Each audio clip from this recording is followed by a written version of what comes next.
नमस्कार प्यारे मित्रों, वेदना चैनल में आपका स्वागत है।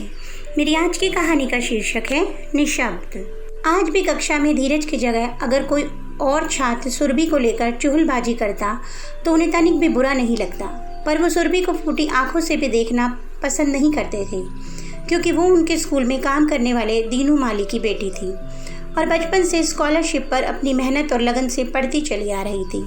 वो घंटों अकेले बैठकर सोचा करते थे कि उन जैसे प्रकांड पंडित का बेटा पढ़ने में बिल्कुल औसत दर्जे का, जिसके आगे अब डंडे और जूतों ने भी हार मार ली थी, और दूसरी तरफ दीनू जैसे घास फूस साफ करने वाले की बेटी, जो सुंदर सभ्य होने के साथ साथ कुशाग्र बुद्धि की स्वामिनी थी। जैसे उसके सिर पर माँ सरस्वती का हाथ था, जहाँ बच्चों को कई बार बताने पर भी गणित और केमिस्ट्री के सवाल समझ में नहीं आते, वहीं झटपट वो अपने सवाल हल करके धीरज को समझाने बैठ जाती। शर्मा जी हार कर फिर खुद ही मन में कहते, अरे मेरे इकलौते को पुत्र, तू कब तक मिट्टी का लौंदा बना रहेगा रे। और फिर मानसिक शांति के लिए मन ही मन दुर्गा सप्तशती का पाठ दोहराते हुए सो जाते। दिन इसी तरह गुजरते जा रहे थे। शर्मा जी का ब्लड प्रेशर नॉर्मल होने का नाम ही नहीं ले रहा था।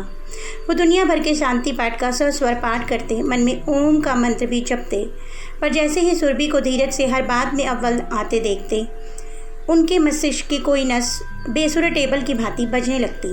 पर प्रत्यक्ष रूप में वो किसी को भी अपने मन के भाव नहीं पढ़ने देते थे, और ना ही उनके तटस्थ चेहरे पर कभी कोई पढ़ पाया था, सिवाय सुरभि के।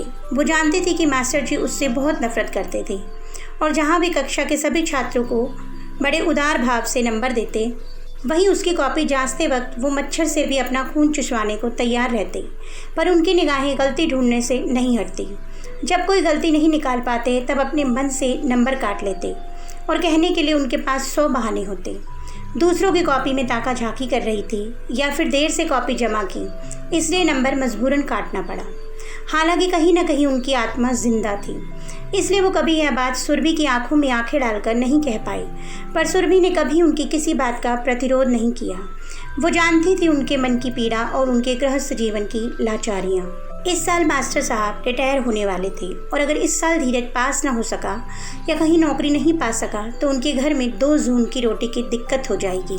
सुरभि बचपन से ही धीरज को बहुत पसंद करती थी, और बड़े होने पर उससे शादी के ख्वाब भी देखती रहती थी, पर वो जानती थी उसके अरमान कपूर की भांति हैं, जो अब जलकर हवा में घुलकर अपने नामो निशान का कारवां लेकर गायब हो जाएंगे, कोई जान ही नहीं पाएगा। समय बीतता रहा। धीरज की सेहत पता नहीं कैसे निखरने लगी। वो दिनों दिन बेहद आकर्षक होता जा रहा था। शर्मा जी खुद हैरान थे कि आखिर धीरज ने दोबारा संयमित जीवन कैसे शुरू कर दिया। कहाँ तो वो कॉलेज जाते वक्त बड़ी मुश्किल से अपनी 3 बहनों और माँ के प्यार मनुहार के बाद ऐसे उठता जैसे राजा महाराजा उठा करते होंगे, और कहाँ बिना नागा अलार्म घड़ी की ट्रिन ट्रिन से ठीक 5 बजे बिस्तर छोड़कर सैर पर निकल जाता। न खाने में नखरा, न बोलने में झिझक।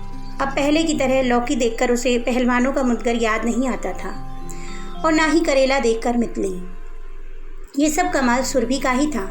वो भली भांति जान चुकी थी, जो काम वो बरसों में नहीं कर पाए थे वो सुरभि ने कुछ ही समय में कर दिखाया था।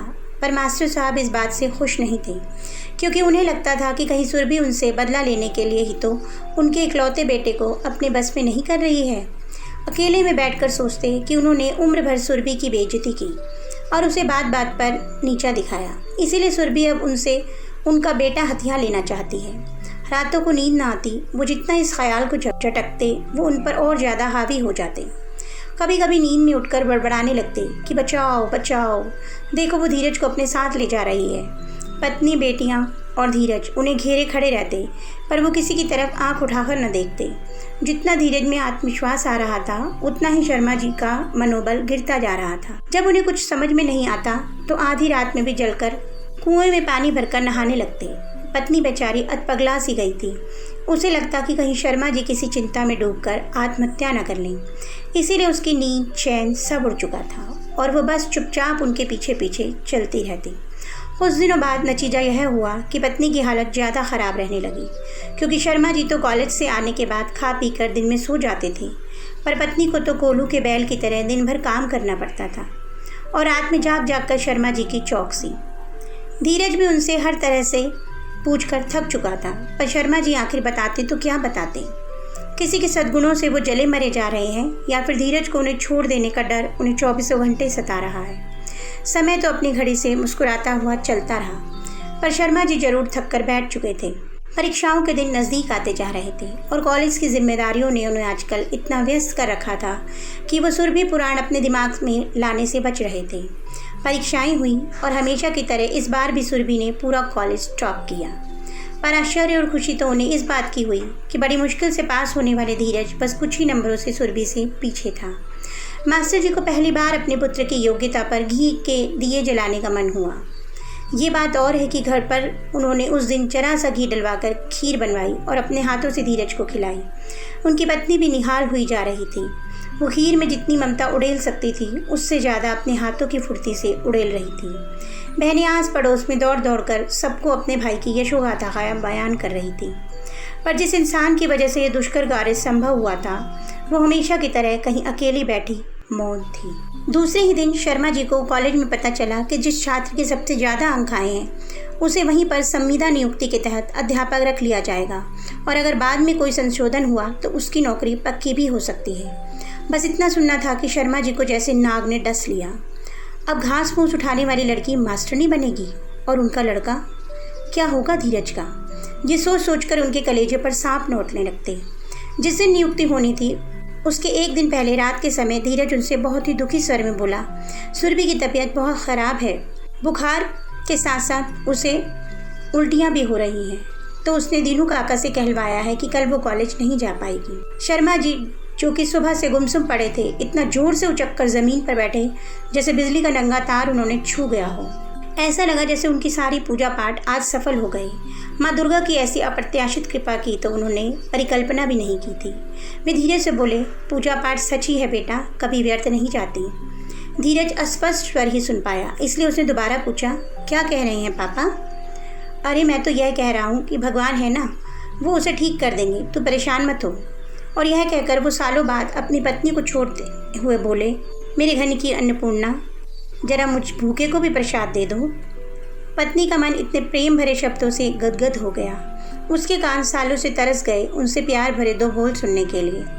उसने सोचा कि पूछे, आखिर चंद मिनटों में ऐसा क्या हो गया कि उनकी तंदुरुस्ती और मजाकिया अंदाज लौट आया।